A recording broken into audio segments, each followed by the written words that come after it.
Hi, I'm Evan Zoll, and I'm talking with Susanne Salerno from Salerno Consulting. Hi, Suzanne. Hi, Evan. So you work to build and implement corporate impact and CSR programs. Do you want to tell us a little bit more about that? Sure, absolutely. Yes, I work with companies to really think about what is their corporate social responsibility strategy going to look like. So that could be thinking about mission, vision, values development. It could be what's the best platform to deploy their philanthropic capital. How do you engage employees? What that program might look like. For instance, it could be skills-based volunteering program development, which is where we're going in that space. And it also could include kind of thinking about over just starting at the top with what's the purpose. Yeah. Okay, great. And so we were just talking earlier. We were having a conversation, and you were talking about this kind of work and your history in nonprofit and philanthropic services and charitable giving, and how that ties together with the corporate programs. And I started thinking about the impact continuum and the fact that clients that we work with in the mid-market, sometimes they're looking for formal sustainability programs. Sometimes they have CSR programs. Sometimes they have just sort of a mix of different initiatives that they're doing.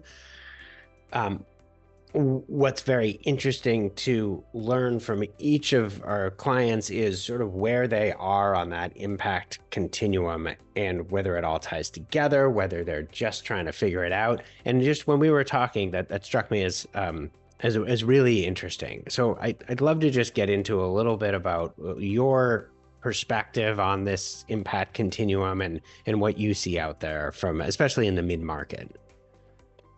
Absolutely, thank you. So I think you're right. I think right now we've got a place of a little bit of confusion around what are we talking about? We're hearing a lot of ESG. We're hearing a lot of corporate social responsibility. Sometimes I'm hearing, even in small to mid-sized companies, a shift from, well, we used to do one and now we're doing the other. And really, they all tie together and they're all really driving towards kind of that long-term value and making sure that we've shifted away from just creating business for the what we initially created business for was profit, but now there's kind of this focus from all types of stakeholders on how do you ensure that it's not just driving profit, but how are you then showing up to kind of be socially responsible and do good in the world as well. Right. And if we go back in time 20 years, the idea of a purpose-driven company was pretty niche. It was pretty specialized.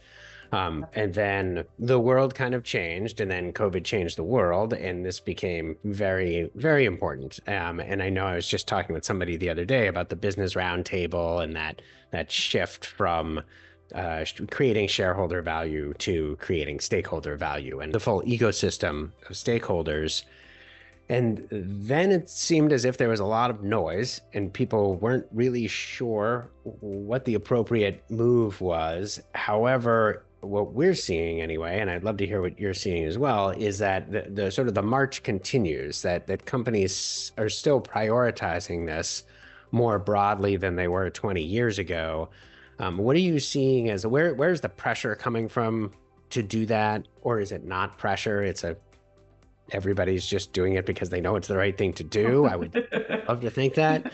But where do you see the pressure building? I think the pressure is coming from a range of the stakeholders that we both just referenced. The pressure can come from your customers. There's kind of we've had a generational shift on who's buying what brands and how are they thinking about making those decisions. You're seeing employees as well, especially younger generations, asking the employers, potential employers, how do you think about these things around doing good, not just how are we thinking about making a profit. So there's a lot of different pressure points. Then you've got kind of globally this focus on requirements around ESG and sustainability reporting. And how do you think about both of those coming together? So you can have your strategy around being economically responsible, being socially responsible, deploying philanthropic dollars and doing kind of different types of initiatives in your community, and then kind of thinking about the framework and the reporting around what's material to our business. But that's a lot to decipher. And who's thinking about it at the business? Is it just up in the senior leadership, or is it kind of falling down below and you're not receiving the support from leaders at the top? Can also be some of the pressure points. Right. And we see that a lot too. It's really common for this sort of broad bucket to be placed on someone's desk, I guess you would say, who and it's viewed as a smaller task than it really is. It's not a task. It's a long-term program and vision that's integral with the DNA of the company. It's part of the DNA of the company, or it should be, and I'm sure we'll talk a little bit about that.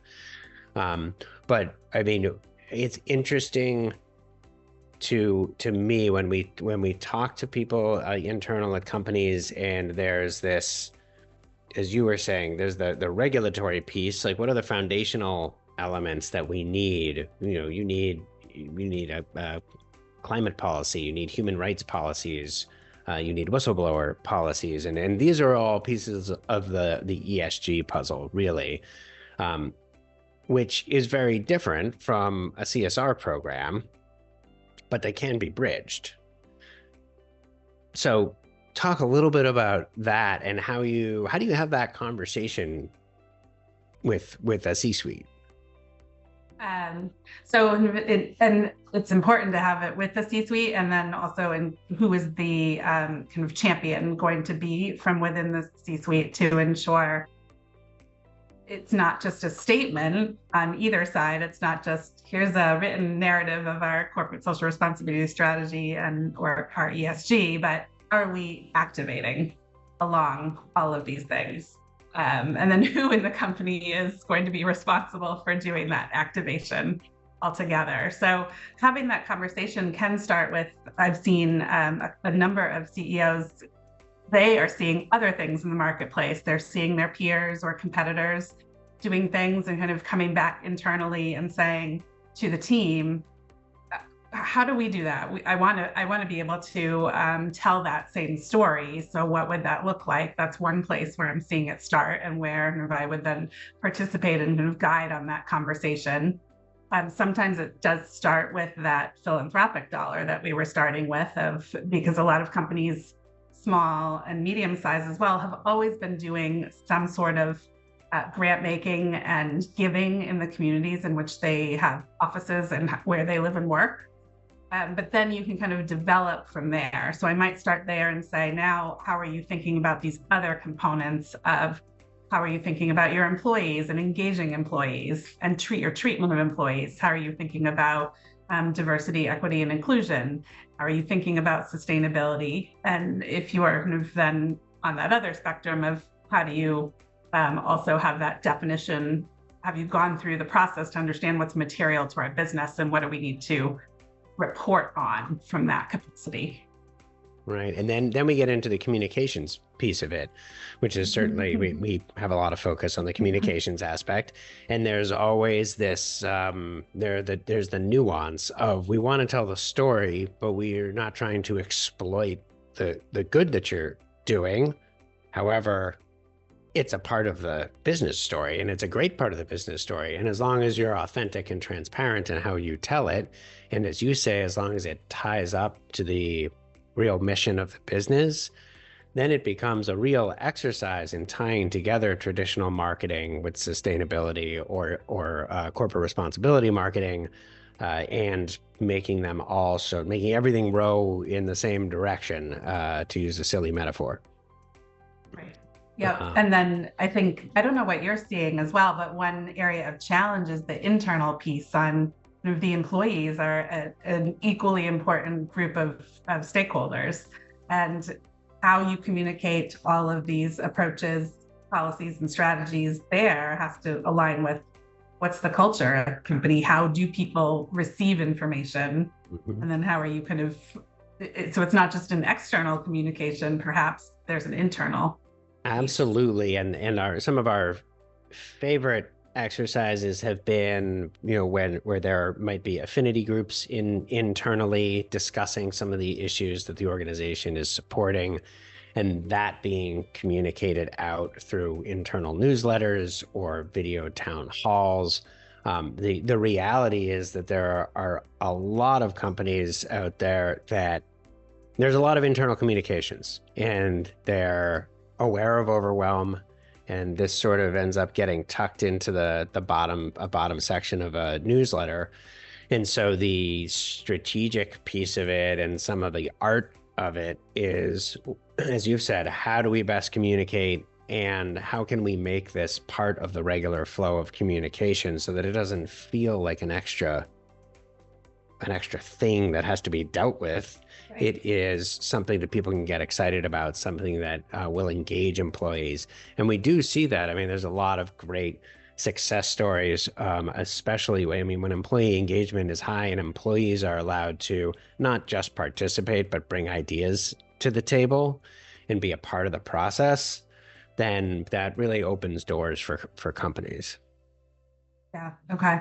And then we haven't even touched on, which can fall into the the mid-sized company, mid-market, is some of them have employees who aren't regularly at a computer. That's not the primary job responsibility. They might be kind of in construction site, or engaging with customers on the floor of whatever the business is. So how do you also connect there to deploy and make the messaging kind of tangible and real for them as well?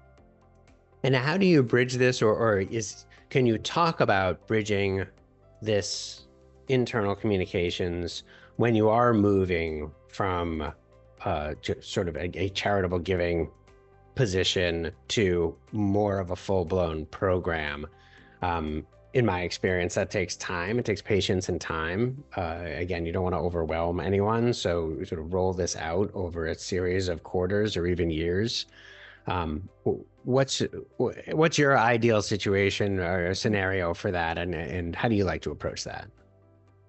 Well, ideally, the senior leadership understands that this will be a long-term value add for the business, and that there are enough people we've got a lot of people in marketing or a lot of people in these other areas of expertise. How do we make sure there's enough team members to amplify and implement against these programs, and how does that kind of grow over time? I mean, that's where my role would come in as well, as I'm finding a lot of teams they might have 1 or 1.5 kind of FTEs, but there's an opportunity for consulting help define what the program could look like as kind of that interim model, and then with the longer term view of bringing in some additional team members to support the implementation of it. Yeah, it's a great point. It brings to mind, I'll talk about this anonymously, but working with a client that had always been involved in charitable giving and started to expand things a little bit. It was all disconnected, and we worked with them to do their first impact report because we wanted to pull all this together. They had done a lot of great work. And then as years went by, it went from an event to something that people think about all year. And in terms of what you were talking about, it went from one FTE that was working on the report only to committees that were meeting throughout the year and setting goals. And to watch that progression is really rewarding. And I'm under no illusion that marketing should lead all of this in every case. But sometimes pulling together the story, again, in an authentic and transparent way, shows people internally, oh, there's something here. There's something to be excited about. And it starts to really sort of rally the troops. Right. But you kind of are getting at there needs to be that champion. It can be the kind of head of marketing, can be the chief, talent officer, the person who's thinking about the employees. Sometimes it lives with CFO. So where will this live? And from the starting point of beginning the program, and then that continuum on of now we've we have a vision. We think we're going to kind of implement here in year one and year two, but there always needs to be that senior leadership support and championing of this work. Where do you see the U.S. in 5 years in terms of let's again, sort of sticking with the mid-market? Do you see more momentum building? Loaded question. It's a loaded question. So I'm going to kind of go to my kind of optimist side of yes, and why am I so passionate about this work, and kind of inherently starting with companies, because I think there's this opportunity. Companies have very large, small, medium, mid-sized companies, even large companies have big employee bases. And how can we make sure kind of those are kind of corporate citizens? And having that, we spend the majority of our time in the office. So having that sense of responsibility and understanding this is where I work and this is also how I can be that citizen is the good place to start there, and in my vision. And so I think this will continue, and there's more and more people talking about it. As you've shared, there's Business Roundtable. There's quite a number of CEOs who kind of are writing letters to their shareholders every year, focused on this type of work, so that awareness hopefully is trickling down to more and more companies. And then you've got the kind of startups, new entrepreneurs who kind of see the opportunity. And you're seeing a lot of companies develop around things where it's a response to something that's not working. So there's sometimes skeptics in the C-suite. Often this comes down to finance, and this is one of the objections that eroded a little bit, I feel like, over the COVID period, where the business case was clear, because there was such a focus on health and human safety and the community around companies, and companies just got taken out by negative reputation when they weren't treating their employees right, essentially, or they weren't engaging with the community right. That started to drop away a little bit more, and we're hearing more about, well, that's not impactful to but these programs aren't impactful to my business. They're not impactful to my bottom line. I know what I say to that. What do you say to that?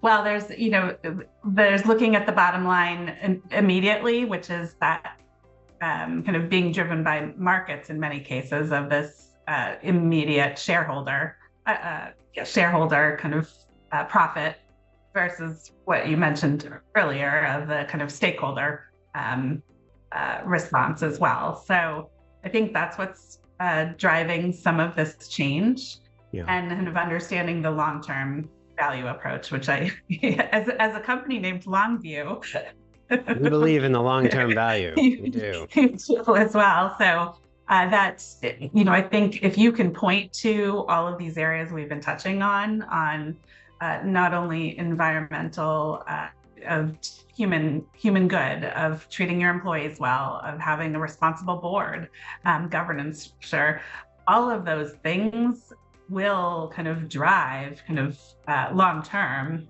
value for the company.